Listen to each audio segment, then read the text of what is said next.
संजना एक बहुत खूबसूरत लड़की है जिसकी उम्र बस लगभग 21-22 साल है। गोरा रंग, लंबे काले बाल, बड़ी बड़ी आंखें, गुलाबी रंगत लिए होंठ और हाइट 5 फुट 4 इंच है। जो भी संजना को एक बार देख ले तो पल के झपकाना भूल जाए। उसके माता पिता नहीं है। वो अपने दादा दादी जी के साथ रहती थी, परंतु दादी साल भर पहले और दादाजी अभी 6 महीने पहले गुजर गए। संजना यशोदा आंटी के घर में ऊपर के कमरे में किराए पर रहती है। वो एक शांत स्वभाव वाली लड़की है और यशोदा जी को वो बहुत पसंद है। इसलिए वो अपनी बहन के लड़के की अक्सर उसके सामने तारीफ किया करती हैं, ताकि उसका मन उनके भांजे पर आ जाए और वो उससे शादी के लिए हाँ कह दे। भला कौन उसे अपने घर की बहू नहीं बनाना चाहेगा। वह खूबसूरत तो है ही, साथ ही पढ़ी लिखी और घर के कामों में भी निपुण है। संजना की बस एक ही सहेली है, अवनी।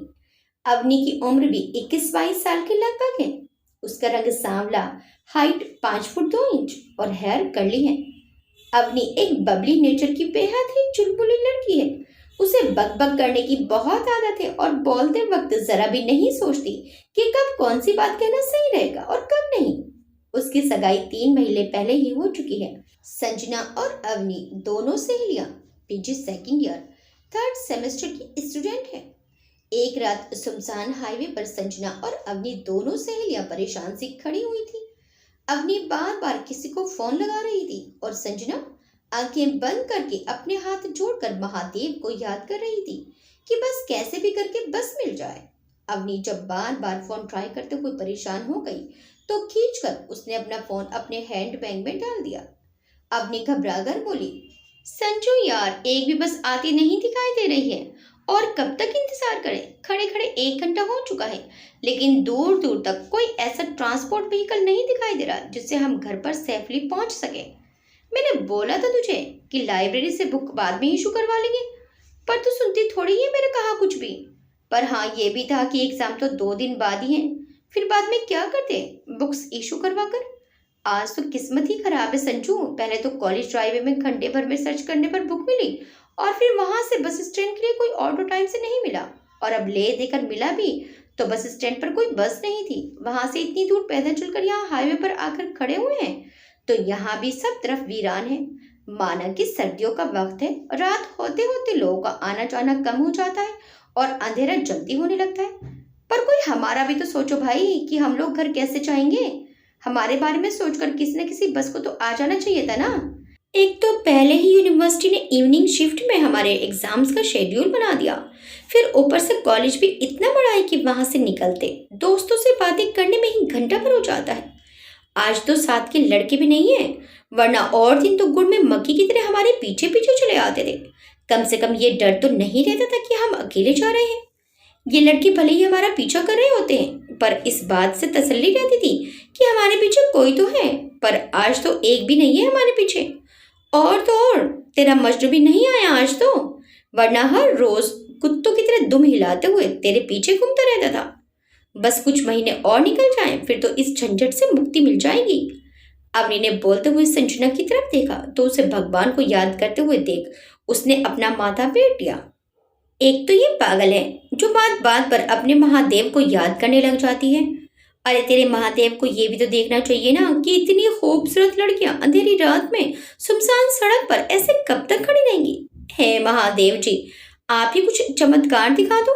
संजना ने आंखें खोली और मुंह लटकाकर अवनी को देखने लगी।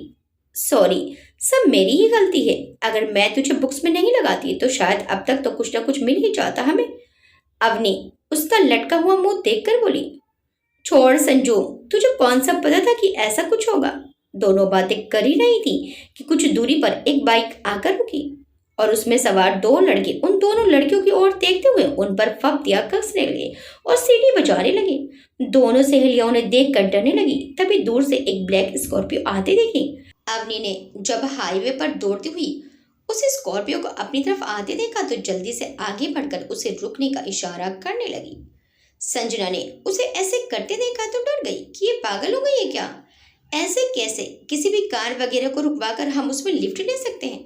संजना अवनी को ऐसे लिफ्ट लेने से रोकने लगी तो वो बोली, फिलहाल तो यहाँ से निकलना है संजू, वरना पता नहीं हमारे साथ क्या होगा यहाँ। वे लगातार कार को हाथ कर रुकने का इशारा कर रही थी। संजना बहुत नर्वस थी। उसे कुछ समझ नहीं आ रहा था कि क्या करें, क्योंकि ऐसे सड़क पर खड़े होना भी अच्छी बात नहीं थी। और फिर उसे स्कॉर्पियो वाले को भी पता नहीं कैसे होंगे। वे महादेव को फिर से याद करने लगी। अवनी ने देखा कि स्कॉर्पियो की रफ्तार धीमी हो गई है, तो उसके कलेजे को ठंडक मिली। दूर खड़े उन दो लोफरों ने कार को रुकते देखा तो कसमसाने लगे। उन्होंने तो सोचा था कि आज मौज करेंगे, लेकिन यहाँ तो मछलियां जाल में फंसने से पहले ही निकल गई। ब्लैक स्कॉर्पियो दोनों लड़कियों के पास आकर रुक गई। अवनी जल्दी से ड्राइवर के साइड वाली सीट की विंडो पर पहुंच गई। उस विंडो का ग्लास नीचे हुआ। अवनी ने उस सीट पर बैठे एक शख्स को देखा तो नजरें जैसे मानो थम सी गई। उसकी उम्र लगभग 26-27 साल होगी। हाइट 6 फुट 1 इंच के करीब। बाल और आंखों का रंग काला था। कुल मिलाकर वे देखने में काफी स्मार्ट था और बॉडी भी काफी अच्छी बनाई हुई थी। अवनी ने मन में सोचा, हाय ये तो कितना हैंडसम है। वह शख्स बड़े सलीके से बोला, जी कहिए, क्या मदद कर सकते हैं हम आपकी? अवनी अपने आप में ही बड़बड़ाई, हाय इसकी तो आवाज भी कितनी दमदार है, बिल्कुल अपनी पर्सनैलिटी की तरह। जब किसी लड़की से प्यार से बात करता होगा तो वो तो बेहोशी हो जाती होगी। संजना पीछे अपनी जगह पर खड़ी हुई उन दोनों लड़कों को देख रही थी, जो उस पर गिद्ध की तरह नजर जमाए खड़े थे। वो देखकर को देखकर डर रही थी। अवनी उस शख्स से बोली, हेलो, क्या हमें आप लिफ्ट दे सकते हैं? हमें बलबीर नगर तक लिफ्ट चाहिए। देखिए प्लीज, मना मत कीजिएगा, हम दोनों बहुत देर से यहाँ खड़े हैं। उस शख्स ने अपनी घड़ी देखी, जैसे उसे कहीं जाने की जल्दी हो, और बोला, ठीक है, आइए छोड़ देते हैं आपको। अवनी इतना सुनते ही खुश हो गई। थैंक्स। उसने संजना का हाथ पकड़ा और उसे अपने साथ लेकर जल्दी से कार में पिछली सीट पर बैठ गई। उस शख्स ने ड्राइवर की तरफ देखा और बोला, पांडे जी चलिए, पहले इन्हें इनकी मंजिल तक छोड़ देते हैं, फिर अपने रास्ते निकलेंगे। पांडे जी ने कार ड्राइव करना शुरू कर दिया। अवनी बोली, आपको कोई दिक्कत तो नहीं है ना हमें बीसी रोड तक छोड़ने में? वे शख्स कुछ कहता उससे पहले ही पांडे जी बोले, कोई दिक्कत नहीं है, आप दोनों बिल्कुल बेफिक्र रहें, क्योंकि अब आप पूरी तरह सुरक्षित हैं। अवनी ने चौंक कर पूछा, वो कैसे? पांडे जी, जो लगभग 50 वर्ष के होंगे, मुस्कुरा दिए और बोले, लगता है अखबारों में दिलचस्पी नहीं है आपकी। पढ़ लिया करो कभी कभी, ताकि पता चलता रहे कि शहर में क्या चल रहा है। पांडे जी की बात सुनकर अवनी फटाक से बोली, क्या अंकल, अखबार भी कोई पढ़ने की चीज है भला? पढ़ना है तो मैगजीन्स पढ़ो, रोमांटिक नॉवेल्स पढ़ो। पांडे जी ने चोर नजरों से अपने बगल में बैठे उस शख्स को देखा, जो अपने फोन में कोई मैसेज करने में व्यस्त था। अवनी ने अपनी तरफ वाले कार के साइड मिरर में उस शख्स को देखा और सोचने लगी, काश ये लड़का उसे पहले मिला होता तो वह इसी से शादी कर लेती, पर अब तो उसकी बुकिंग हो गई है। चलो कोई नहीं, अर्जुन भी ठीक ही है। अवनी ने संजना की ओर देखा, जो डरी हुई सी उसी की ओर देख रही थी। अवनी ने उसके हाथ पर अपना हाथ रखा और रिलैक्स होने का इशारा किया। कुछ देर तक कार में शांति रही, फिर अवनी ने ही बोलना शुरू कर दिया, क्योंकि चुप तो कभी उससे रहा जाता ही नहीं है। मेरा नाम अवनी है और ये मेरी दोस्त संजना। हम ना पीजी की स्टूडेंट्स हैं, बस लास्ट सेमेस्टर बाकी है। पांडे जी बोले, आप दोनों इस वक्त ऐसे अकेले सड़क पर क्या कर रही थी? अवनी मुंह बनाकर बोली, बस पूछिए ही मत अंकल, हुआ क्या कि हम कॉलेज से एग्जाम देकर लौट रहे थे, तो फिर ऐसे लेट हुए कि लेट होते ही चले गए। बहुत देर से खड़े हुए हैं यहाँ, 8 बज रहे हैं, पर लग ऐसे रहा है कि जैसे रात के 12 बज रहे हों। इस रूट पर ना कोई ट्रांसपोर्ट व्हीकल रुका और ना ही कोई लिफ्ट देने को तैयार था। आपको पता है, आपके आने से 2 मिनट पहले ही एक बाइक पर 2 लोफर आकर खड़े हो गए थे और हमें गंदी नजरों से घूरने लगे थे। वो बेचारे भी क्या करें, हम दोनों हैं ही भला के खूबसूरत, हर कोई देखता ही रह जाता है हमें, पर हम खूबसूरत हैं इसमें हमारी क्या गलती? पांडे जी बोले, हाँ ये बात तो है। वे शख्स भी मंद मंद मुस्कुरा उठा, अपनी आगे बोली, खूबसूरत लड़कियों का तो आज के जमाने में जीना मुश्किल हो गया है अंकल। अब मेरी तो सगाई हो चुकी है, तो लड़के समझ गए हैं कि इसके साथ कुछ नहीं हो सकता, पर मेरी संजू की दिक्कतें बढ़ गई हैं। पांडे जी चौंक कर बोले, कौन संजू? अवनी बोले, कमाल करते हो अंकल, ये बेटी है ना संजना, इसको मैं प्यार से संजू ही बुलाती हूँ। उस शख्स ने फ्रंट मिरर से संजना को देखना चाहा, पर उसकी सिर्फ बड़ी बड़ी खूबसूरत आंखें ही उसे दिखी। उसी वक्त संजना की नजर भी फ्रंट मिरर पर चली गई तो उसे उस सामने बैठे शख्स की नजर खुद पर महसूस हुई, तो जल्दी से अपनी नजर दूसरी ओर कर ली। वे काफी अनकंफर्टेबल हो गई थी। शायद वे शख्स उसकी इस ऑकवर्डनेस को समझ गया था, इसलिए उसने भी अपनी नजरें तुरंत बाहर सड़क की ओर कर ली और सोचने लगा, कुछ भी कहो पर आंखें तो सुंदर है इस लड़की की। अवनी ने आगे बताया, बात यह हुई कि संजना की खूबसूरती और मासूमियत के कॉम्बिनेशन पर कॉलेज का ही एक लड़का अपना दिल हार बैठा है। उसने इसे प्रपोज भी किया था साल भर पहले। संजना अवनी को चुप रहने का इशारा कर रही थी, लेकिन अवनी बस शुरू होना चाहती थी, बंद नहीं। वे आगे का किस्सा सुनाने लगी। हमारी संजना पढ़ने लिखने वाली लड़की है, इसे इन सब चीजों से कोई लेना देना नहीं और अपना दिल सिर्फ अपने पति को ही देने में विश्वास रखती है, तो इसने मना कर दिया। वह छछुंदर इस बात को अपनी ईगो पर ले गया। तब से इसे कॉलेज में परेशान करता है, तो कभी स्टॉक करता है। कुछ रोज पहले तो क्लास में ये हाथ पकड़ लिया। उसे कितना समझाया लेकिन कोई फर्क ही नहीं पड़ता। अब आप ही बताओ कि क्या किसी लड़की के साथ इस तरह की जबरदस्ती करना सही है? पांडे जी बोले, यह तो बहुत गलत बात है।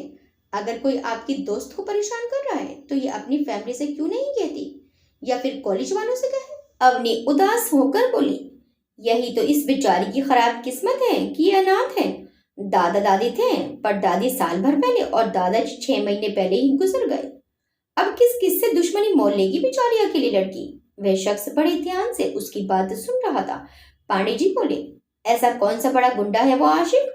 पुलिस में शिकायत कर दो तो 2-4 डंडे में अपने आप ठीक हो जाएगा। संजना ये सुनकर डर गई। अवनी बोली, पुलिस का तो नाम ही मत लेना अंकल, क्योंकि पुलिस के नाम से तो संजना को बहुत डर लगता है। मैंने इसे कई बार कहा कि चलकर कंप्लेन करते हैं। एक दिन अमित जेल में रहेगा तो उसकी सारी आशिकी उतर जाएगी, पर यह बहुत डरती है पुलिस वालों से। कहती है कि वो बहुत बदतमीजी से बात करते हैं, बात बात पर गाली गलौज और मारपीट करते हैं और रिश्वत भी लेते हैं, और शिकायत करने जाएंगे तो उल्टा उसी से टेढ़े मेढ़े सवाल जवाब करने लगेंगे। इसके हिसाब से अच्छे घर की लड़कियां पुलिस स्टेशन नहीं जाती हैं। पांडे जी को ये सुनकर बहुत तेज हंसी आई। उस शख्स ने उन्हें घूर कर देखा तो वो चुप हो गए।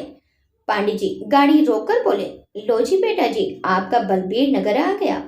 अवनी और संजना कार से उतर गई और जाने को ही कि अवनी वापस उस शख्स की तरफ पलटी और बोली, सॉरी, आपका नाम तो मैं पूछना ही भूल गई। वह शख्स कार से बाहर निकला और संजना की ओर देखते हुए बोला, एसीपी विराट सिंह राठौर।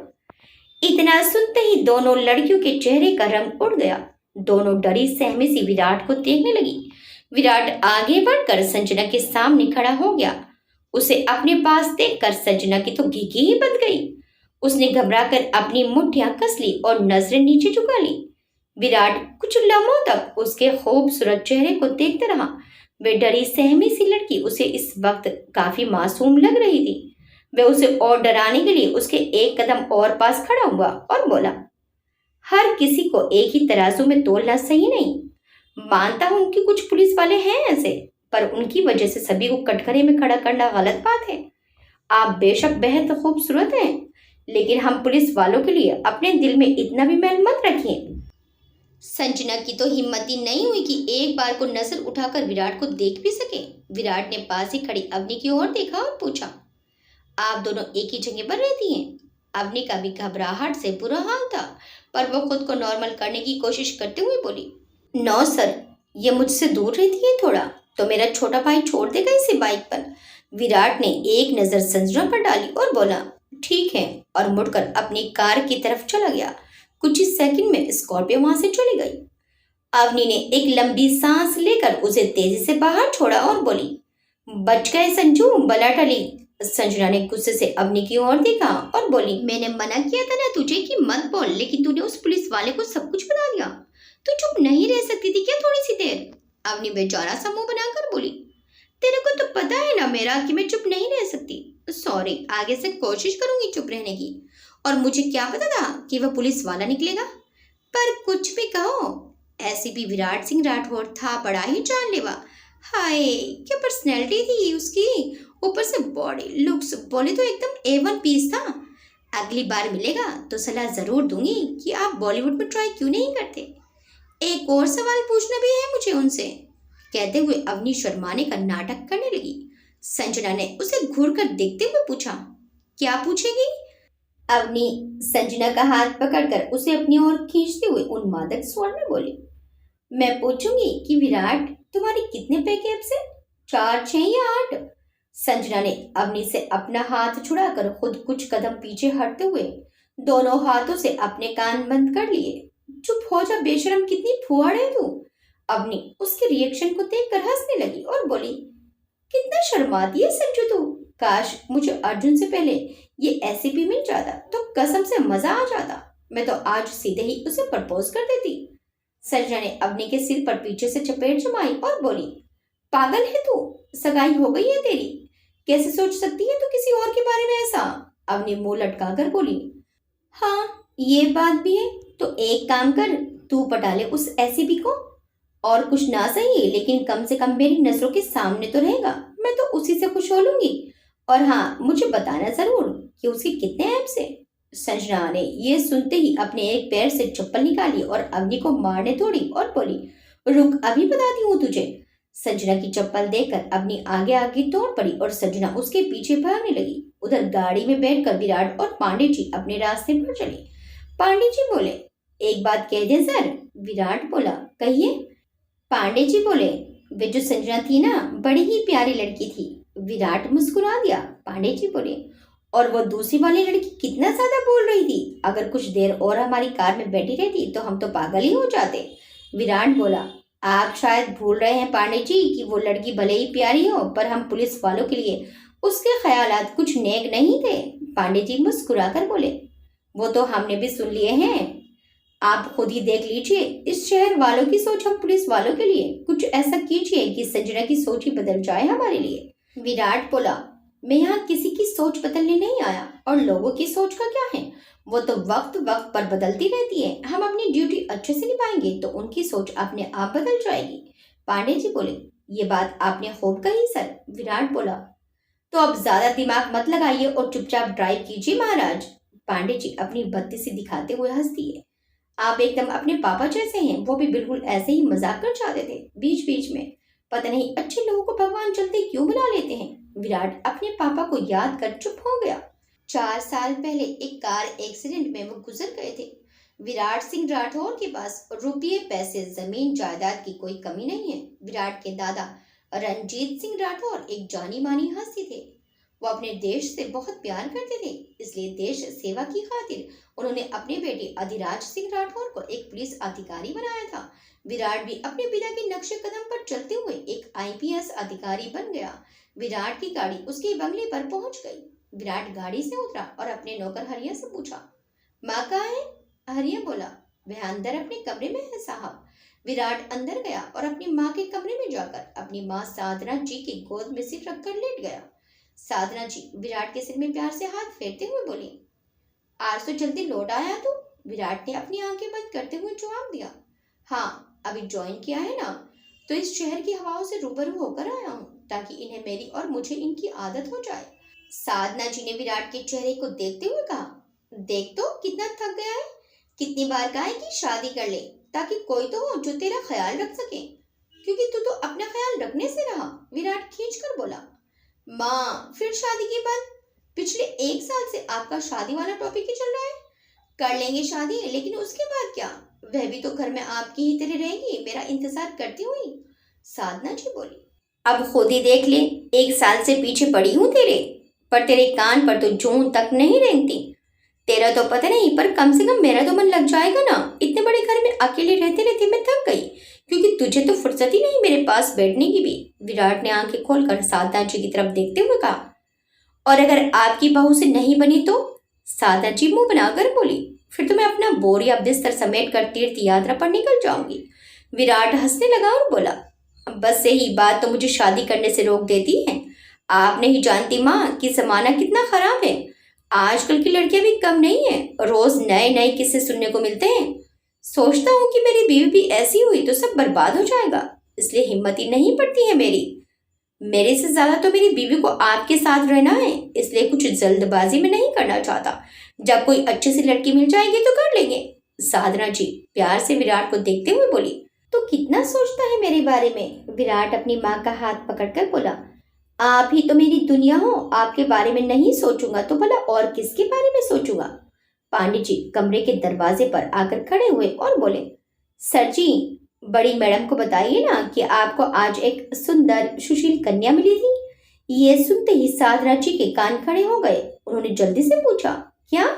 कौन सी लड़की मिली थी और कहाँ मिली? विराट बैठते हुए बोला, माँ आप इनकी बातों में मत आइए, ये तो कुछ भी सोच लेते हैं। साधना जी बोली, तू चुप बैठ। हाँ तो पांडे जी बताओ कैसी थी वो लड़की? पांडे जी बोले, सुनने में तो बिल्कुल वैसी ही है बड़ी मैडम, जैसी बहू आपको चाहिए। लड़की की दोस्त बता रही थी कि शांत, सुशील और संस्कारी है। विराट बात के बीच में चिल्लाते हुए बोला, चाचा जी बस भी करो। पांडे जी बोले, काहे महाराज, हम पहले ही बताए दे रहे हैं कि हम पर भले ही आप कितना भी गुस्सा कर लो, लेकिन हम भी बड़ी मैडम को उस लड़की के बारे में बताए बिना यहाँ से कहीं नहीं हिलने वाले। अरे अतड़ियों में ऐठन हो रही है हमारे, बताएंगे तो हम जरूर। विराट अपने एक हाथ से माथे को पकड़कर बैठ गया। पांडे जी ने देखा कि विराट चुप हो गया तो वो आगे बढ़कर कमरे में आ गए और साधना जी के पास जाकर खड़े होकर कहने लगे, बात दरअसल ये है कि अभी जब हम लौट कर आ रहे थे तब सुनसान सड़क पर दो लड़कियां खड़ी थी, जिनमें से एक बार बार हमारी कार के आगे हाथ देकर लिफ्ट मांग रही थी। तो हमने उन्हें लिफ्ट दे दी। तो उन्हीं में से एक लड़की हमारे विराट सर के लिए एकदम परफेक्ट मैच वाली थी। गोरी चिट्टी सुंदर नैन नक्श छुई मुई सी और चेहरे पर तो मासूमियत ऐसे टपकती थी कि पूछो ही मत। फिर उसकी आवाज भी कितनी मीठी थी। साधना जी ये सुनकर रोमांचित हो उठी और बोली, अच्छा नाम क्या है उसका? कहाँ रहती है वो? घर में और कौन कौन है उसके? तुमने नंबर तो लिया होगा ना उससे और उसके घर वालों का, या फिर एड्रेस वगैरह?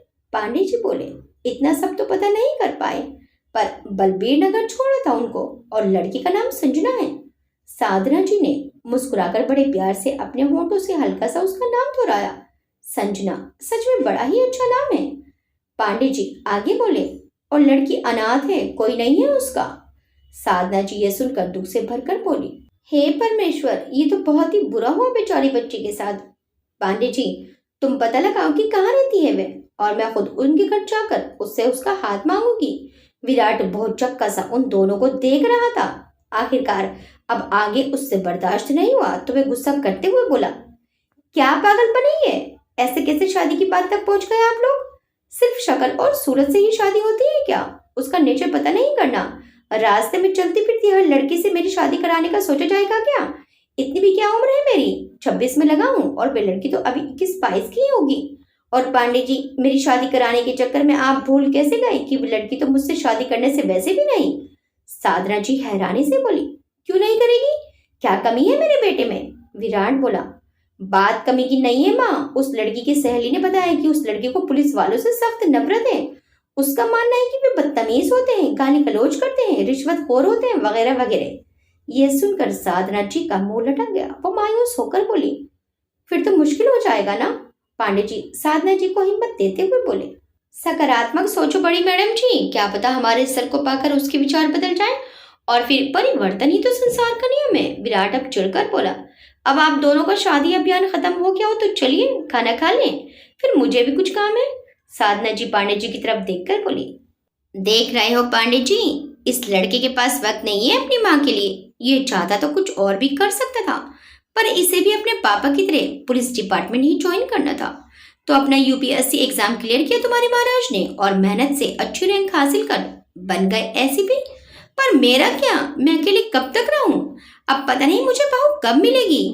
विराट साधना जी का हाथ पकड़कर बोला, माँ जैसे ही कोई अच्छी लड़की मिल जाएगी मैं आपका सपना पूरा कर दूंगा। फिलहाल खाना खा लेते हैं, भूख लग रही है मुझे। साधना जी और पांडे जी उठकर विराट के साथ कमरे से बाहर चल दिए। विराट हाथ धोकर टेबल पर बैठ गया और पांडे जी चले गए। साधना जी विराट को खाना सर्व करते हुए बोली, थोड़ा बहुत आराम भी तो कर लिया कर, जब से आया है बस काम में ही लगा पड़ा है। विराट बोला, इस शहर की कानून व्यवस्था को बनाए रखने की जिम्मेदारी है आपके बेटे की। अगर मैं आराम करने लग गया तो शहर का क्या होगा? साधना जी ये सुनकर चुप हो गई और खुद भी विराट के साथ खाना खाने लगी। संजना अपने घर पहुंची तो उससे यशोदा आंटी ने पूछा, आज बहुत लेट हो गया है तुझे। मैंने कई बार फोन ट्राई किया पर फोन ही नहीं लगा और ना तूने फोन करके कुछ बताया। संजना बोली, आंटी मेरे फोन में नेटवर्क नहीं था और अवनी भी बार बार किसी न किसी को मदद के लिए फोन कर ही रही थी, तो मैं टेंशन में भूल गई। वो आज कोई ट्रांसपोर्ट व्हीकल मिला ही नहीं ना, तो इसलिए लेट हो गए। यशोदा आंटी बोली, तू पहले से ही काफी थकी हुई लग रही है, खाना क्या बनाएगी? अब तू आजा मेरे साथ ही खा ले। संजना बोली, नहीं आंटी मैं बहुत थक गई हूँ, जाकर सीधे सोऊंगी, क्योंकि कल से फिर से पहले एग्जाम की तैयारी भी तो करनी है। यशोदा आंटी बोली, खा लेती तो सही रहता, पर अब तो सोना चाहती है तो सो जा। संजना सीढ़ियां चढ़कर अपने कमरे में आई और एक तरफ अपना पैक दुपट्टा रखकर बेड पर गिर पड़ी। कुछ ही देर में उसे नींद आ गई। वह अभी सो ही रही थी कि उस गली से गुजरती पुलिस वैन की सायरन की आवाज से संजना की नींद खुल गई। वह घबराकर उठ बैठी और एक कोने में सिकुड़ कर बैठ गई। उसने दोनों हाथों से अपने कान बंद कर लिए। उसके माथे पर पसीने की बूंदें छलक गई और सांसें तेजी से चलने लगी। उसका शरीर एकदम ठंडा पड़ चुका था। उसे अब कोई अपने करीब आता महसूस हो रहा था। लोगों की आवाजें सुनाई दे रही थी। संजना ने जल्दी से अपने पास ही रखी पानी की बोतल उठाकर उस ओर फेंकी और आंखें बंद कर ली। कुछ देर बाद सब शांत हो गया। कमरे में कोई भी हलचल नहीं थी। संजना ने आंखें खोलकर देखा तो सामने कोई भी नहीं था। उसकी जान में जान आई। वे बेबस सी रोने लगी। उसका अतीत आज एक बार फिर उसके सामने आ गया, क्योंकि आज उसने एक पुलिस वाले की कार में लिफ्ट ली थी। संजना अपने घर से बिल्कुल ना के बराबर ही बाहर निकलती थी। जब कोई बहुत जरूरी काम होता तभी वे बाहर निकलती, वरना घर से कॉलेज और कॉलेज से घर, बस यही उसकी दुनिया थी। कई दिन गुजर चुके थे। संजना के फाइनल सेमेस्टर की क्लासेस शुरू हो चुकी थी। एक रोज अवनी का बर्थडे था, तो वे अर्जुन और संजना को ट्रीट देने होटल आई। संजना ने काफी मना किया था, पर अवनी नहीं मानी और संजना को लेकर अर्जुन के साथ होटल पहुंच गई। अवनी और अर्जुन एक दूसरे में ही खोए हुए थे और संजना उन्हें देखकर मुस्कुरा रही थी। कुछ समय बाद वे उठकर वॉशरूम के लिए चली गई। फ्रेश होने के बाद वे जैसे ही वॉशरूम से निकली तो चंद कदम दूर कुछ लोग एक आदमी को घेर कर खड़े थे और उससे सवाल जवाब कर रहे थे। वे आदमी उन लोगों के सामने गिड़गिड़ा रहा था। संजना ये देख थोड़ा डर गई कि पता नहीं वहां क्या हो रहा है। तभी उन लोगों में से एक ने आगे बढ़कर उस आदमी को जोर का थप्पड़ जड़ दिया और उसके सर पर गन लगा दी। ये देखकर संजना की चीख निकल गई। गन ताने विराट ने उस ओर मुड़कर देखा तो सामने संजना को खड़ा पाया। संजना ने जब उसे देखा तो और भी ज्यादा घबरा गई और वो दूसरी तरफ भाग गई। विराट ने अपनी बाकी साथियों से उस आदमी को पूछताछ करने अपने साथ थाने ले जाने को कहा और खुद संजना के पीछे तेज कदमों से चल दिया और उसे रुकने के लिए कहने लगा, पर वह तो बदहवास सी भागी जा रही थी। संजना भागते हुए उस 3 मंजिला होटल की छत तक पहुंच गई। वहां से आगे जाने का रास्ता ना पाकर वे डर गई कि अब क्या करे। वे वापस जाने को मुड़ी तो सामने से विराट आता दिखाई दिया। संजना उसे देखकर एक अनछाए खौफ से चंद कदम पीछे हट गई। विराट उसकी ओर बढ़ने लगा तो संजना ने देखा कि भागने का कोई और रास्ता नहीं था। कोई और रास्ता ना पाकर उसने अपने चेहरे को अपने हाथों से चुमा लिया। वह डर के कारण कांप रही थी। फिर वो जोर जोर से चीखने लगी, दूर रहो मुझसे, वरना मैं शोर मचा दूंगी, छूना भी मत मुझे। विराट उसे समझाने की कोशिश करने लगा, शांत हो जाओ, मैं दूर ही हूँ तुमसे, तुम्हें कोई नुकसान नहीं पहुंचाऊंगा। उसे जरा भी समझ नहीं आ रहा था कि ये लड़की इतनी ज्यादा क्यों डर रही है, जबकि ये तो जानती है कि मैं पुलिस वाला हूँ। फिर इसे मुझसे किस बात का खतरा है? लेकिन संजना विराट की कोई भी बात सुन ही नहीं रही थी और इसी तरह चीखते हुए अचानक से बेहोश होकर फर्श पर गिर पड़ी। विराट उसकी इस हालत को देखकर चौंक गया और तेजी से आगे बढ़कर संजना के पास जा बैठा। उसने उसके चेहरे पर बिखरे हुए बालों को आहिस्ता से उसके कान के पीछे किया। अनजाने ही उसकी नजरें संजना के खूबसूरत चेहरे पर पड़ी तो वहीं थम कर रह गई। उसकी आंखें, नाक, गुलाबी होंठ सब बिल्कुल करीने से बनाए थे ऊपर वाले ने।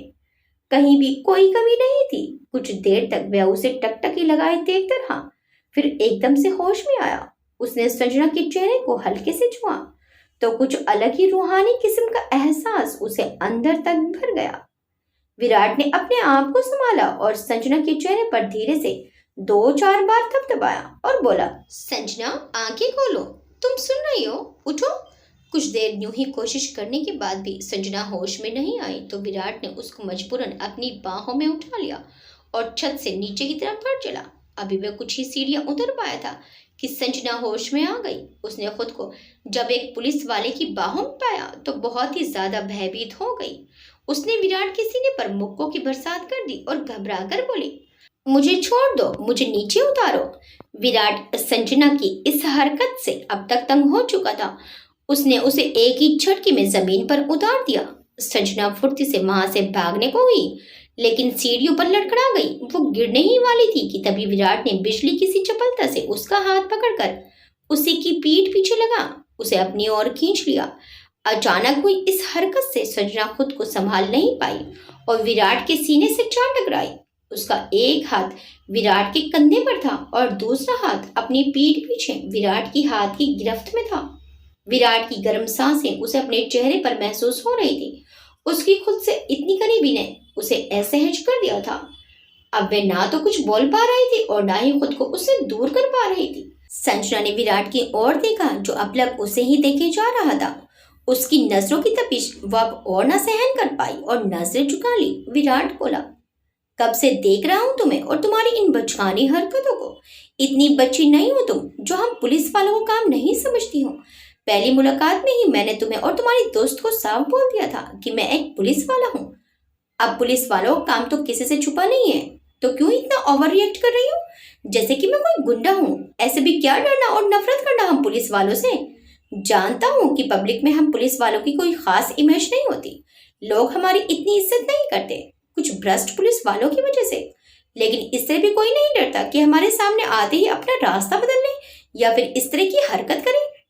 आइंदा कभी आमना सामना हो तो या तो अपना रास्ता बदल लेना या फिर अपनी आंखें बंद कर लेना, क्योंकि अगर दोबारा मुझे तुम्हारी नजरों में हम पुलिस वालों के लिए ऐसी घृणा दिखी तो मैं तुम्हें सजा देने से खुद को नहीं रोक पाऊंगा। विराट ने संजना का हाथ छोड़कर उसको खुद से दूर कर दिया और 2 कदम पीछे हट गया। संजना तो मानो इसी वक्त का इंतजार कर रही थी। वह तेजी से नीचे उतर गई और होटल से बाहर निकल गई।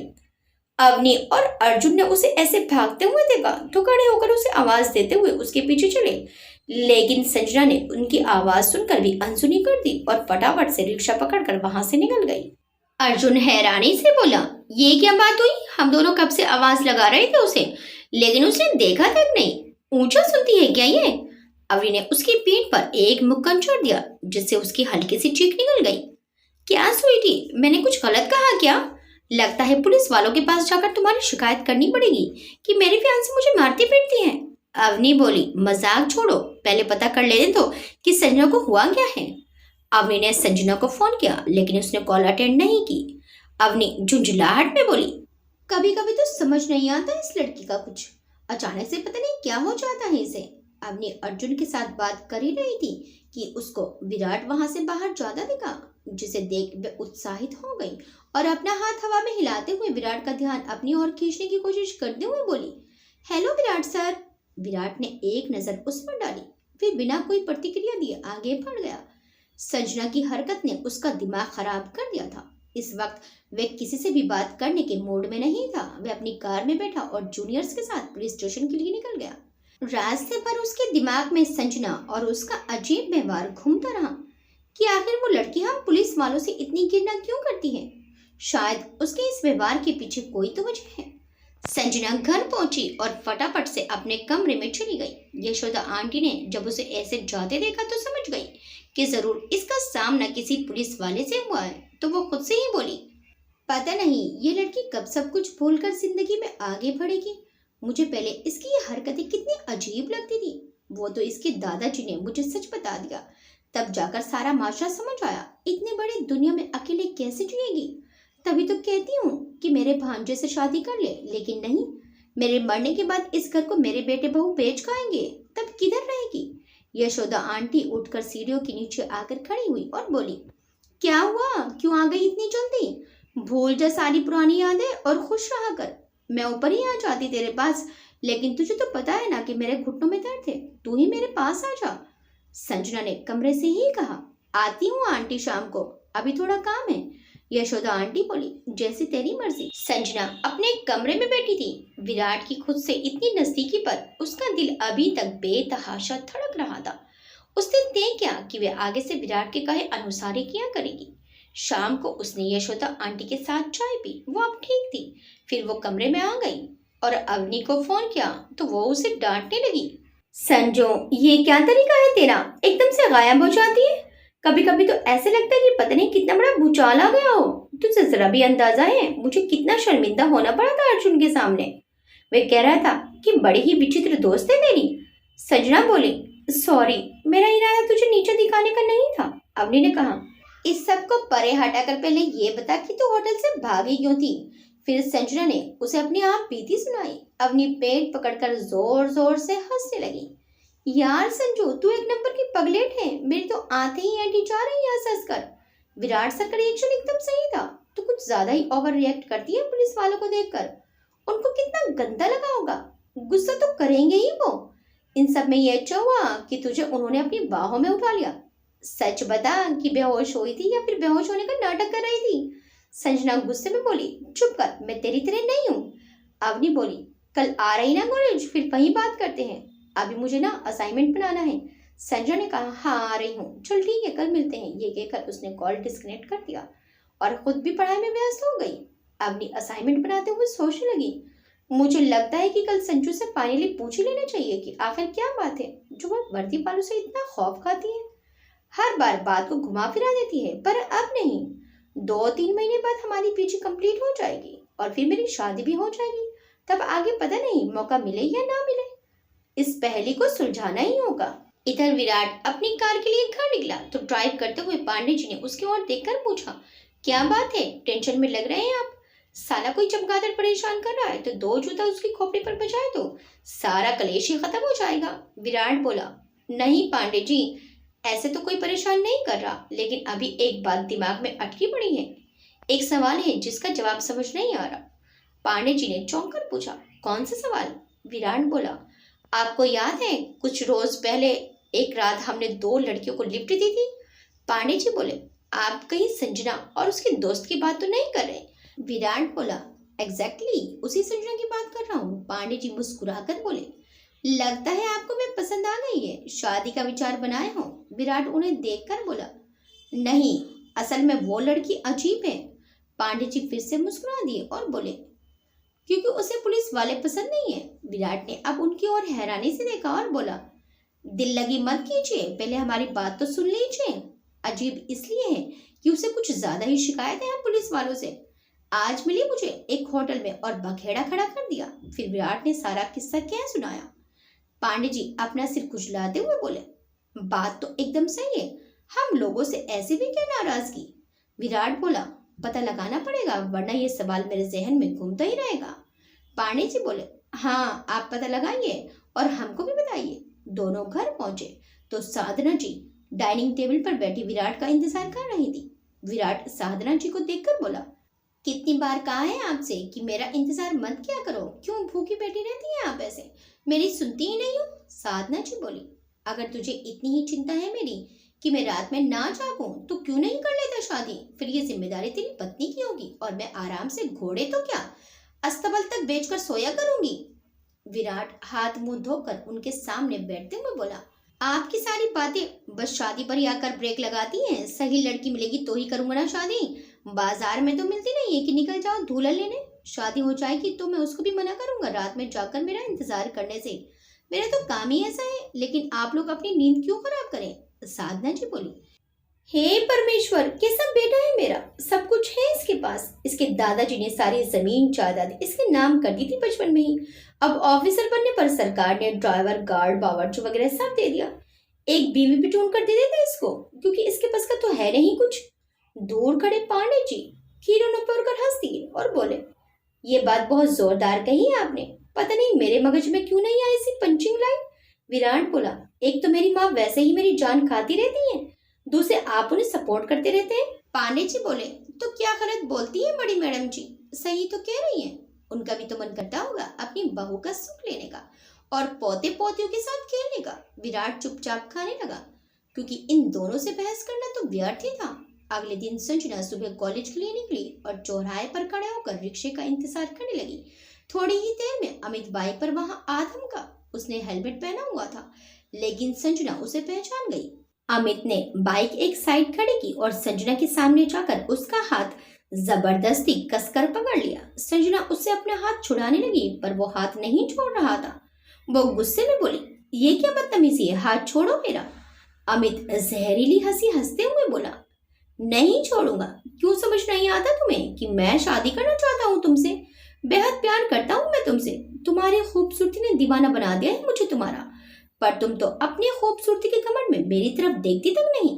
बेइंतहा मोहब्बत करूंगा मैं तुमसे, रानी बनाकर रखूंगा तुम्हें। इकलौता बेटा हूँ अपने माँ बाप का। तुम्हारे जैसी अनाथ से शादी करके तुम पर इतना बड़ा एहसान कर रहा हूँ, वो क्या कम है? वरना गली गली भटकती फिरोगी जिंदगी भर।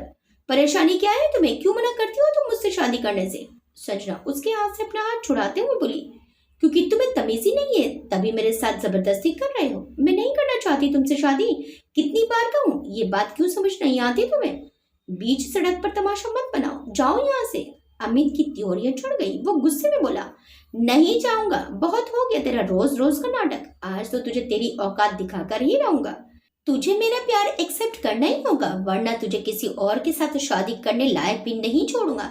2 मिनट नहीं लगेगी मुझे तेरी औकात दिखाने में। संजना को उसका ये रंग देखकर कुछ हैरानी नहीं हुई, क्योंकि वो पहले से ही जानती थी कि ये कितना बदतमीज लड़का है। अचानक से अमित ने अपने बैग से एक बोतल निकाली और गुस्से में बोला, बता साली, मुझसे शादी करेगी या नहीं? अगर अब तूने मना किया तो तेरा यह खूबसूरत चेहरा अभी इसी समय जलाकर खाक कर दूंगा। संजना उस बोतल को देखकर डर गई और मदद के लिए जोर जोर से चीखने लगी।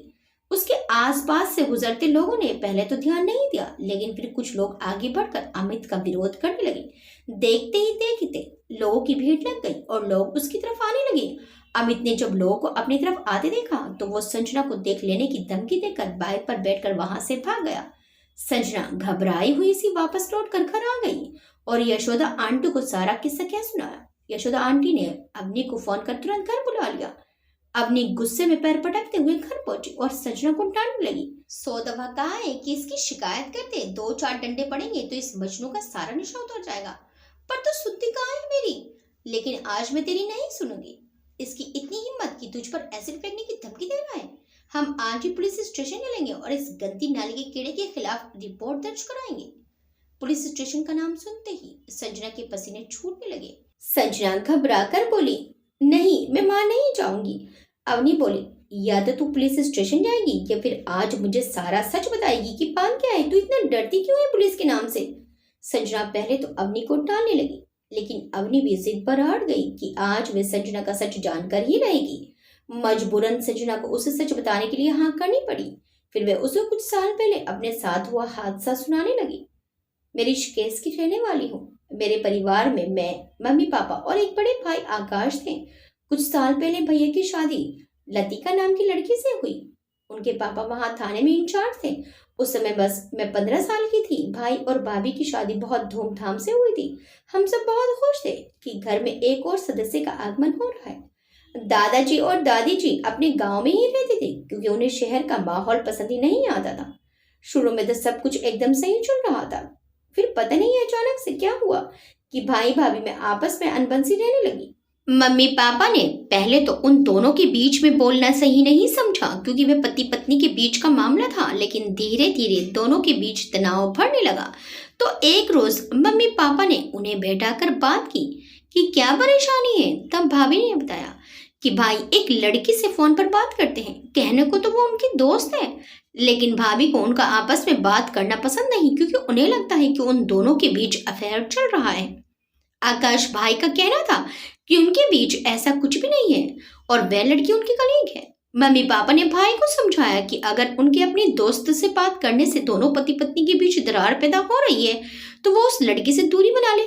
लेकिन भाई अपनी जिद पर अड़ गए कि भाभी के बेबुनियाद शक की वजह से वो अपनी दोस्त से बात करना नहीं छोड़ेंगे, जबकि वो उन्हें साफ साफ बता चुके हैं कि वह सिर्फ उनकी दोस्त है। तो फिर दिक्कत ही क्या है? कोई भी झुकने को तैयार नहीं था। कुछ दिनों में देखते ही देखते बात इतनी ज्यादा बढ़ गई कि भाभी घर छोड़कर मायके चली गई। कुछ दिन बाद उन्होंने थाने में भाई के साथ साथ मम्मी पापा और मेरे खिलाफ दहेज प्रताड़ना, मानसिक और शारीरिक उत्पीड़न का झूठा केस दर्ज करवा दिया। पुलिस हमारे पूरे परिवार को गिरफ्तार करके ले गई। संजना रोते हुए बोली, मैं बता नहीं सकती अवनी कि वहां एक एक पल कैसा गुजरा था हम लोगों का। वो लोग हमें गाली देकर बात करते थे, गंदे तरीके से बर्ताव किया जाता था, और लेडी पुलिस ने मम्मी और मुझे भी मारा। भाई के साथ साथ पापा को भी पीटा गया। जिस इंसान की समाज में लोग बड़ी इज्जत करते हों, उसे जेल में बिना किसी गुनाह के इस तरह प्रताड़ित किया जाएगा तो उस पर क्या बीतेगी। भाभी के पापा ने जानबूझकर अपने थाने में केस दर्ज करवाया था ताकि वे वक्त वक्त पर हमें टॉर्चर कर सकें और हमारी बेल होने में रुकावट पैदा करते रहें। हमने अंकल को यकीन दिलाने की बहुत कोशिश की कि ऐसा कुछ भी नहीं हुआ है भाभी के साथ। भाई ने तो यह भी कहा कि वे भाभी को तलाक दे देंगे और उन्हें इस झूठे मुकदमे से रिहा करवा दिया जाए, लेकिन वे नहीं माने। उन्होंने सब जगह हमारी बदनामी फैला दी, यहाँ तक कि हमसे मिलने आए दादा दादी का भी अपमान किया गया। बाद में पता चला कि भाभी का शादी से पहले किसी लड़के के साथ अफेयर था, पर उनके पापा ने उनकी शादी आकाश भाई से करवा दी, जिससे वे नाराज थी और जानबूझकर ये सब नाटक किया था ताकि अपने पापा को ये दिखा सकें कि उनका ससुराल उन्हें प्रताड़ित करता है और फिर वे अपने बॉयफ्रेंड से शादी कर सकें। वहीं थाने में एक सब इंस्पेक्टर था। वह मुझे कहता था कि अगर मैं उसकी बात मानूंगी तो वो मुझे और मेरे परिवार को बेल दिलवा देगा। वो मुझे गंदे तरीके से यहाँ वहां छूता था। उस समय मैं छोटी थी। इन सब बातों ने हम पर बहुत गहरा असर डाला था। मेरे दिल में उस पुलिस वाले और उस पुलिस स्टेशन के माहौल ने ऐसी दहशत बैठा दी जो आज तक मेरे दिल से नहीं निकल पाई। आज भी किसी पुलिस वाले को देखती हूँ तो मुझे वो सब याद आ जाता है जो हमने सहन किया था। मुझे वो सब इंस्पेक्टर याद आ जाता है जो हर वक्त अपनी गंदी नजरों से मुझे घूरता रहता था। उसकी गंदी आंखें मैं आज तक भी नहीं भूल पाई हूँ। पूरे 10 दिन हर तरह का टॉर्चर झेलने के बाद हमें जैसे तैसे बेल मिली और हम उस नर्क से बाहर निकल पाए। जब हम घर पहुंचे तो मम्मी पापा एकदम शांत थे। रात को हमने खाना खाया और सो गए। अगले दिन सुबह जब मैं मम्मी पापा के पास गई तो दोनों की लाशें मिली। उन्होंने समाज में बदनामी की वजह से जहर खा लिया था और वह उस झूठे कलंक के साथ जीना नहीं चाहते थे। हमारा पूरा परिवार ही बर्बाद हो गया। कुछ समय बाद भाभी को उनके पापा ने रंगे हाथों पकड़ लिया क्योंकि वो अपने बॉयफ्रेंड के साथ भागने की कोशिश कर रही थी। उन्हें लग रहा था कि शायद अब भी उनके पापा इस शादी के लिए ना माने। अंकल ने जब उनके बॉयफ्रेंड को पकड़कर मारा तो उसने डर कर भाभी की सारी कारस्तानी उन्हें सुनाई। अंकल शर्मिंदा हुआ हमारे यहाँ माफी मांगने आए, लेकिन तब तक सब कुछ खत्म हो चुका था। उनकी माफी हमारी जिंदगी को पहले जैसा नहीं कर सकती थी। मैंने कसम खा ली थी कि भाभी को कभी माफ नहीं करूंगी और भाई ने भी यही तय किया था। भाभी के पापा गिल्ट में जीने लगे कि बेटी की बातों में आकर उन्होंने कितनी बड़ी गलती की हमारे साथ, और एक रोज दिल का दौरा पड़ने से उनकी डेथ हो गई। बाद में भाभी को उनके बॉयफ्रेंड ने अपनाने से मना कर दिया तो वे भाई के पास आकर रोने लगी और मेरे भाई ने उनके हर गुनाह को माफ कर दिया क्योंकि वह उनसे प्यार करते थे। पर भाई कैसे भूल सकते हैं कि उनकी वजह से हमारा पूरा परिवार खत्म हो गया, हम अनाथ हो गए। लेकिन मुझसे ये सब बर्दाश्त नहीं हुआ। मैं एक ही घर में एक ही छत के नीचे अपने माता पिता के कातिल के साथ नहीं रह सकती थी, इसलिए जाकर दादा दादी के पास रहने लगी। मुझे वो शहर काटने को तोड़ता था। हर नजर मुझे खुद को घूरती हुई महसूस होती थी। इससे मैंने दादा दादी के साथ ऋषिकेश छोड़ने का फैसला किया और यहाँ आ गई और यशोदा आंटी के यहाँ किराए पर रहने लगे। दादाजी की पेंशन आती थी जिससे घर का खर्च चलता था। दादाजी के अकाउंट में जो पैसे थे उन्होंने अपने जाने से पहले मेरे अकाउंट में करा दिए थे। गांव का घर भी मेरे नाम कर दिया था। फिर कुछ समय में दादाजी की डेथ हो गई। फिर दादाजी भी चले गए। दादाजी की डेथ के बाद मैंने गांव का घर अपने दादाजी के ही दोस्त को बेच दिया और पैसे अकाउंट में कर दिए। उसी से मेरा खर्च चलता है। अब ना मैं भाई के बारे में कुछ जानती हूँ कि वे कहाँ हैं, कैसे हैं, और ना ही वे कुछ मेरे बारे में जानते हैं। अब मेरा उनसे कोई रिश्ता नहीं। मैं नहीं मानती उन्हें अपना। पहले मैं भी तुम्हारी तरह एक जिंदा दिल लड़की थी, लेकिन उस हादसे ने सब कुछ बदल दिया। अब मेरे पास कड़वी यादों के सिवा कुछ भी नहीं। यह कहकर संजना रोने लगी, फिर रोते हुए बोली, इसीलिए मुझे हर पुलिस वाले से नफरत है। सभी मुझे गिद्ध जैसे दिखाई देते हैं। मैं बहुत कोशिश करती हूँ कि सब भूल जाऊं, लेकिन भूल नहीं पाती। मैं ये भी जानती हूँ कि सभी एक जैसे नहीं होते, लेकिन मैं चाहकर भी ये सच नहीं अपना पाती। अवनी और यशोदा आंटी उसे चुप कराने लगी। संजना अवनी का हाथ पकड़कर गिड़गिड़ाने लगी, मुझे पुलिस स्टेशन नहीं जाना। मुझे बहुत डर लगता है पुलिस वालों से, और क्या पता उस सब इंस्पेक्टर का तबादला भी यही हो गया। अगर उसने मुझे पुलिस स्टेशन में देख लिया तो समझ जाएगा कि मैं यहाँ हूँ और फिर मेरे पीछे पड़ जाएगा। इतने साल हो गए लेकिन उसकी गंदी नजरें आज भी मेरे रोंगटे खड़े कर देती हैं। अब तो मेरा इस दुनिया में कोई भी नहीं है जो मेरा हर कदम पर साथ दे दे। शादी के बाद तेरी भी तो अपनी जिंदगी होगी अवनी, तू कब तक मेरा साथ दे पाएगी? मेरी खूबसूरती ही मेरी सबसे बड़ी दुश्मन बन गई है। वहां उस सब इंस्पेक्टर से पीछा छुड़ा तो यहाँ ये अमित मेरे पीछे पड़ गया है। डालने दे उसे एसिड मेरे ऊपर, मेरी खूबसूरती ही नहीं बचेगी तो कोई मेरी तरफ नजर उठाकर भी नहीं देखेगा।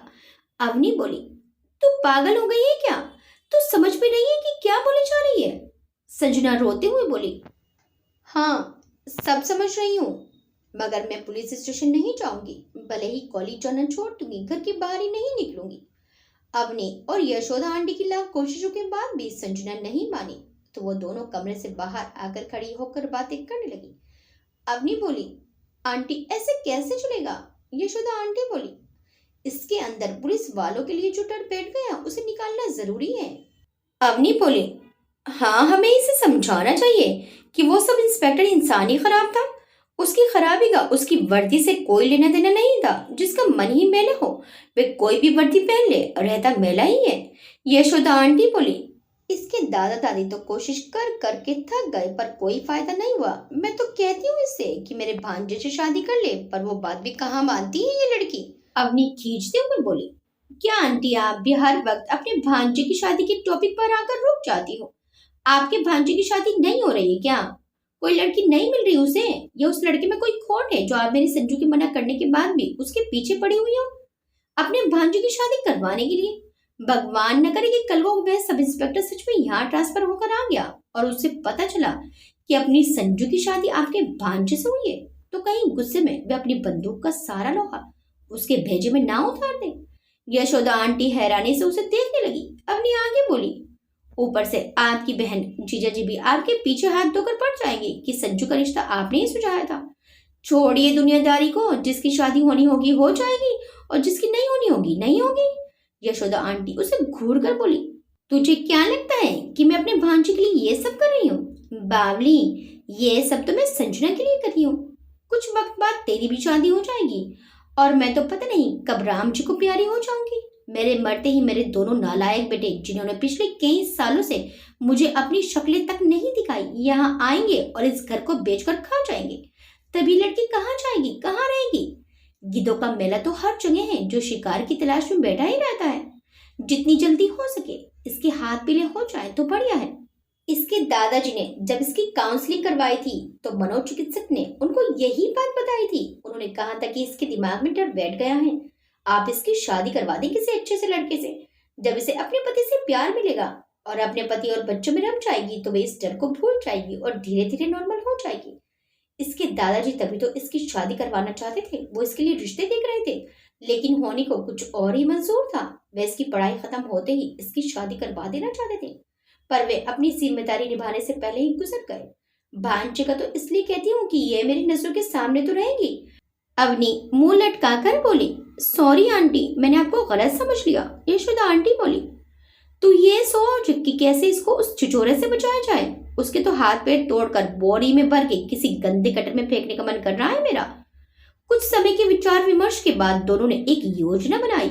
अवनी ने संजना से एक लेटर लिखवा लिया जिसमें आज की पूरी घटना का विवरण था और अगले दिन कॉलेज जाकर अपने कई दोस्तों के साथ सीधे डीन के पास पहुंच गई और संजना का लेटर उन्हें देकर अमित के खिलाफ कोई ठोस कदम उठाने की मांग करने लगी। डीन ने अमित को पूरे कॉलेज के सामने फटकार लगाई और चेतावनी देते हुए कहा कि अगर उसने दोबारा ऐसी हरकत की तो उसके खिलाफ पुलिस कंप्लेंट करवाई जाएगी। 15 दिन के लिए उसे कॉलेज से बाहर कर दिया गया। यशोदा आंटी भी अपने आसपास की महिला मित्रों को लेकर अमित के घर पहुंच गई और उसके माता पिता से उसकी शिकायत की कि उनका बच्चा कॉलेज में क्या गुल खिला रहा है। जब अमित घर पहुंचा तो उसके पिताजी ने उसकी जमकर जूतों से धुलाई कर डाली। अमित को संजना पर बहुत ही गुस्सा आ रहा था कि उस लड़की की इतनी हिम्मत कि मुझसे पंगा लेने चली है। अब तो उसे उसकी औकात याद दिलानी ही होगी। अवनी के समझाने के बाद और अमित के कॉलेज से कुछ दिनों तक निकाले जाने की बात सुनकर संजना ने फिर से कॉलेज आना शुरू कर दिया। अब अवनी उसे बिल्कुल भी तन्हा नहीं छोड़ती थी। वह खुद उसे घर से लेकर आती और खुद ही उसे घर तक छोड़कर भी जाती। उसने संजना को पेपर स्प्रे और एक छोटा सा चाकू भी दिया, जिससे कभी जरूरत पड़ने पर वो अपनी सुरक्षा कर सके। 2 दिन बाद विराट किसी केस की स्टडी कर रहा था। पांडे जी उसके पास आकर खड़े हुए और बोले, तो क्या सोचा है आपने? विराट ने उनकी तरफ नजर उठाकर देखा। किस मामले में? पांडे जी बोले, वही संजना के मामले में। आप कह रहे थे ना कि उसका पता लगाना है। विराट बोला, अभी मैं काम की वजह से शहर से बाहर जा रहा हूँ, मैं कुछ दिन में लौट आऊंगा, तब इस मामले पर बात करते हैं। शाम को काम से विराट शहर से बाहर चला गया। 3 दिन बाद विराट सुबह ही वापस लौट आया था। शारदा जी को कुछ शॉपिंग करनी थी, तो उन्होंने विराट से अपने साथ चलने को कहा, तो विराट मान गया।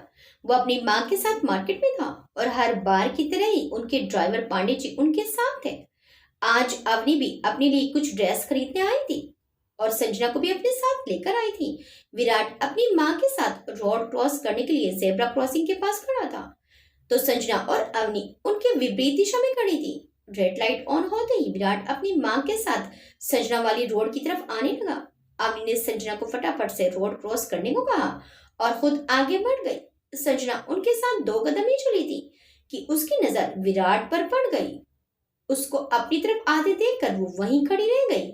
उसने डरकर अपनी आंखें बंद कर ली और उसकी तरफ पीठ करके खड़ी हो गई। विराट और साधना जी रोड के इस तरफ आ गए। विराट की नजर संजना पर पड़ी तो अचकचा गया। ये यहाँ ऐसे आंखें बंद करके क्यों खड़ी है? सहसा उसे याद आया कि उसने ही तो कहा था उससे कि अपनी आंखें बंद कर ले, ताकि वह उसकी नजरों में पुलिस वालों के लिए नफरत ना देख पाए। अपनी रोड के दूसरी तरफ पहुंच चुकी थी। उसने संजना को अपने पास नहीं पाया, तो मुड़कर पीछे देखा। अब रेड सिग्नल ग्रीन हो चुका था और सारे व्हीकल्स आगे बढ़ गए। विराट ने देखा कि एक कार संजना के करीब आ रही थी, तो उसने तेज गति से आगे बढ़कर संजना को पकड़कर अपनी ओर खींच लिया, पर वह खुद को संभाल नहीं पाया और लड़खड़ाकर संजना को अपने सीने से लगाए फुटपाथ पर गिर गया। आंखें बंद होने की वजह से संजना को पता नहीं था कि किसने और क्यों उसे अपनी ओर खींचा था। उसे बस इतना पता था कि इस वक्त वो किसी की बाहों में कैद है और उसका दिल बहुत जोर से धड़क रहा है। संजना के हाथ उस शख्स की शर्ट को पकड़े हुए थे। आसपास होते शोरगुल से संजना ने जल्दी से आंखें खोली और चेहरा उठाकर उस शख्स की ओर देखा। उसकी नजर जब विराट के चेहरे पर पड़ी तो चौंक गई। वो दोनों इस वक्त इतना करीब थे कि विराट की सांसें संजना को अपने चेहरे पर महसूस हो रही थी। वह हाँफ रहा था। विराट की इस करीबी ने संजना के शरीर में एक अजीब सी सिहरन पैदा कर दी। उसने महसूस किया कि विराट एकटक उसे ही देखे जा रहा था। साधना जी ने अपने बेटे को उस लड़की की खूबसूरती में डूबे हुए देखा तो खुश होकर सोचने लगी, लगता है उनकी बहू की तलाश खत्म हो गई है। उनके मन में लड्डू फूटने लगे। संजना को समझ नहीं आया कि विराट की इस गुस्ताखी की वजह क्या है। वे गुस्सा होते हुए विराट से हटने हुई, लेकिन ऐसा ना हो सका क्योंकि इसकी वजह थी विराट का उसे मजबूती से थामे रखना। वो चाहकर भी हिल नहीं पा रही थी। संजना ने गुस्से से जलती आंखों से विराट को देखा। गुस्से से भरी उसकी आंखें देखकर विराट ने अपनी पकड़ ढीली कर दी। पकड़ ढीली होते ही संजना जल्दी से उससे दूर होकर उठकर खड़ी हुई और अपने दुपट्टे को ठीक करने लगी। उसे लगा कि विराट ने जानबूझकर उसे छूने के लिए ये हरकत की है। साधना जी ने मृदुलता के साथ उससे पूछा, तुम ठीक तो हो? कहीं चोट या खरोच वगैरह तो नहीं आई? इतने में अवनी भी वहां आ पहुंची और बोली, लगी तो नहीं। लेकिन संजना ने किसी की बात पर ध्यान नहीं दिया और विराट पर बरस पड़ी। ये क्या बदतमीजी है आपकी? अगर आप पुलिस वाले हैं और आपके पास पावर है तो क्या कुछ भी करेंगे? शर्म नहीं आती आपको इस तरह की हरकतें करते हुए? आपको तो लोगों का भी खौफ नहीं है। सभी के सामने अपनी बेशर्मी दिखाकर खुश हो रहे हैं आपने हमें छूने की हिम्मत कैसे की? विराट ठगा सा रह गया कि ये लड़की क्या बकवास किए जा रही है। साधना जी ने संजना को रोकने की कोशिश करनी चाहिए, लेकिन विराट ने उनको चुप रहने का इशारा कर दिया। वो चुप तो लगा गई, लेकिन उन्हें अच्छा नहीं लग रहा था अपने बेटे को भरी भीड़ में ऐसे जलील होते देखकर। अवनी ने संजना को चुप कराने की कोशिश की, लेकिन संजना इस वक्त क्रोध की ज्वाला में धधक रही थी। देखा ना तूने अवनी कि क्या किया इन्होंने? ये लोग वर्दी में खुलेआम घूमते हुए गुंडे हैं। ये सारे पुलिस वाले एक जैसे होते हैं, इसलिए मुझे इनसे नफरत है। और ये कहकर संजना रोते हुए वहां से चली गई। अवनी विराट को सॉरी कहकर उसके पीछे चल पड़ी। आसपास खड़े लोग बातें बनाने लगे कि कैसी अजीब लड़की है। एक तो इस पुलिस वाले ने इसकी जान बचाई, ऊपर से वे इन्हीं पर तोहमत लगाकर चली गई। भलाई का तो जमाना ही नहीं रहा। साधना जी ने विराट की ओर गुस्से से देखा। कितना सुना कर गई वो लड़की तुझे और तू चुप रहा, उसे कुछ भी नहीं कहा। क्या मैं जान सकती हूँ क्यों? विराट बोला। जाने दो ना माँ, ये सिर्फिरी लड़की है, इससे बात करना मतलब भैंस के आगे बीन बजाना है। साधना जी ने हैरानी से पूछा, क्या तू जानता है इसे? तूने कभी नहीं बताया मुझे इसके बारे में? इतने में पांडे जी भी वहां आ थमके और बोले, बड़ी मैडम जी, ये वही लड़की है जिसके बारे में मैंने आपको बताया था। इसको पुलिस वालों से बड़ी दिक्कत है। साधना जी चौंक कर बोली, अच्छा तो ये वो लड़की है, लेकिन ये आंखें बंद करके सड़क पर क्यों खड़ी थी?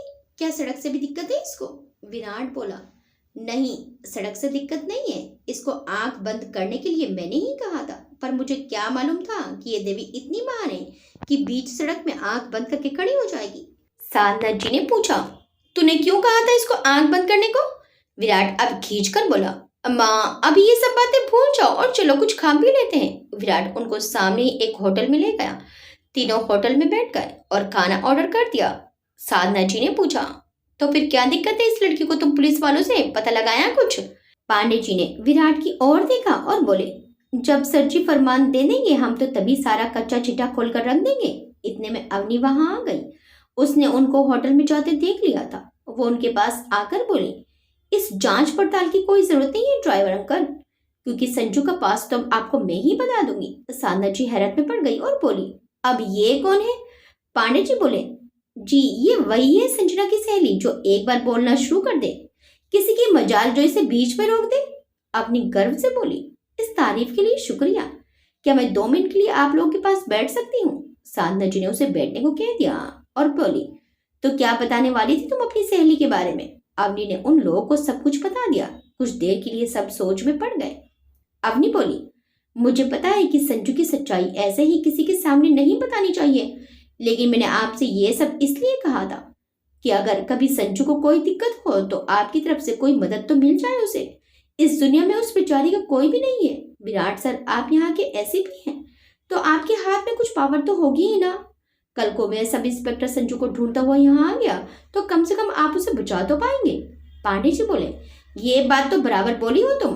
अवनी बोली, संजना की गलती के लिए मैं सॉरी बोलती हूँ। वो बहुत ज्यादा परेशान है कुछ दिन से। मैंने बताया था ना उस अमित का आपको, उसने संजना को तेजाब फेंकने की धमकी दी है। मैंने शिकायत करके कॉलेज से 15 दिन के लिए निकलवाया है और यशोदा आंटी ने उसके घर जाकर शिकायत कर दी, लेकिन ऐसे सिलसिले का कोई भरोसा नहीं। भगवान मेरी संजू की रक्षा करे। अब मैं चलती हूँ। अवनी वहां से जाने के लिए उठी तो साधना जी ने उसे विराट का निजी नंबर दे दिया और बोली, जब कभी तुम्हें मेरे बेटे की मदद की जरूरत हो तो इसे फोन कर लेना। अवनी शुक्रिया अदा करते हुए वहां से चली गई। अवनी के जाने के बाद विराट अपनी माँ से बोला, आपने इस लड़की को मेरा नंबर क्यों दे दिया? साधना जी बोली, तूने सुना तो था कि क्या बताया इसने संजना के बारे में। बेचारे के पीछे ही पड़ गए हैं लोग। कितना भोलापन और मासूमियत थी उसके चेहरे पर और आवाज भी बड़ी प्यारी सी थी। कितना कुछ सहा है बेचारी ने। उसे लगा कि तूने गलत इरादे से छुआ है उसे, तो लताड़ लगा रही थी तुझे। पांडे जी बोले, सर आप कहे तो उस अमित को उठा लेते हैं और 2-4 कंटाप जोड़ देते हैं, सारी आशिकी उतर जाएगी उसकी। विराट बोला, लेकिन उसके खिलाफ हमारे पास कोई शिकायत नहीं है तो हम उस पर कोई लीगल एक्शन नहीं ले सकते, पर एक काम कर सकते हैं, एक हवलदार को कल उस अमित के पीछे लगा देंगे ताकि वो उस पर नजर रख सके। अवनी शॉपिंग मॉल में बैठी संजना के पास आई और उसे बताया कि विराट ने उसे बदनीयती से नहीं पकड़ा था, बल्कि वो तो उसे सामने से आती कार से टकराने से बचा रहा था। संजना हैरत से उसे देखकर बोली, तुझे किसने बताया? तू गई थी क्या उनके पास? अवनी बोली, नहीं, मुझे किसी ने नहीं बताया संजू, मैंने खुद अपनी आंखों से ये सब देखा, लेकिन तूने सड़क पर मुझे कुछ भी बोलने नहीं दिया। फालतू में बेचारे को इतना सब सुना दिया, तुझे तो उसका एहसान मानना चाहिए था। संजना गहन चिंतन में डूब गई। अवनी समझ सकती थी कि उसकी दोस्त इन दिनों किस मानसिक पीड़ा से गुजर रही है। उसने यशोदा आंटी को कॉल करके मॉल में बुला लिया, जिससे संजना का मन बहलाने में वो उसकी मदद कर सके। तीनों ने पहले 3 घंटे की मूवी देखी, फिर बाजार में बहुत सारी खरीदारी भी कर डाली। यशोदा आंटी हाँफते हुए कहने लगी, पूरा दिन सड़क पर ही बिता दिया हमने, बहुत थकान हो गई है मुझे। अब घर चलो बस जल्दी से, घुटने दर्द करने लगे हैं मेरे। तीनों एक तरफ खड़ी होकर ऑटो का इंतजार कर ही रही थी कि थोड़ी दूरी पर बैठे मेहंदी छापने वाले पर अवनी की नजर पड़ गई। वे यशोदा आंटी और संजना से मेहंदी लगवाने की जिद करने लगी। संजना ने मना कर दिया तो अवनी और यशोदा आंटी मेहंदी वाले के पास जा बैठी और हाथ में मेहंदी लगवाने लगी। थोड़ी ही देर में उन दोनों को संजना के चीखने की आवाज सुनाई दी। उन्होंने पीछे मुड़कर देखा तो अमित संजना को जबरदस्ती अपनी कार में बैठा कर ले गया। दोनों उस कार के पीछे दौड़ी, लेकिन अमित कार लेकर दूर निकल चुका था। यशोदा आंटी घबराहट में अपने पसीने पहुंचते हुए बोली, अब क्या करें? अवनी को विराट की याद आई। उसने फुर्ती से अपने बैग से मोबाइल निकाला और उसे फोन कर सब कुछ कह सुनाया। अवनी ने उसे बता दिया कि कार किस तरफ गई है और उसका नंबर क्या है। विराट की गाड़ी उस समय टोल प्लाजा के पास खड़ी थी। विराट संजना की किडनैपिंग की बात सुनकर गुस्से से भर उठा। उसकी आंखें गुस्से से लाल हो गई। वो खुद ही संजना को ढूंढने के लिए निकल गया। आगे क्या होगा? क्या विराट संजना को बचाने में कामयाब हो पाएगा? क्या संजना विराट पर भरोसा कर पाएगी? देखिए इस कहानी के अगले भाग में। आपको ये कहानी कैसी लगी हमें कमेंट करके जरूर बताइएगा। वीडियो अच्छी लगी तो वीडियो को लाइक शेयर सब्सक्राइब करना मत भूलिएगा। मिलते हैं इस कहानी के अगले भाग में। Till then bye bye.